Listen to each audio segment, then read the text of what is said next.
Hoy le voy a mostrar a mis 3 mascotas. Ustedes piensan que yo tengo 2 porque yo solo mostré en los videos 2. Mostré a este perrito tan bonito. Mostré a Max.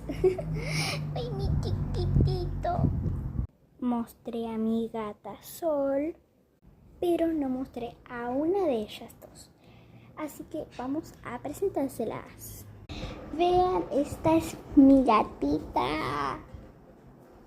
Y esta es mi otra gatita, Luna, se llama Luna. Es súper linda. Si ustedes se piensan que esta gata, Luna, la que yo mostré, es la misma que la otra y no es otra gatita, pues no, porque la otra es así.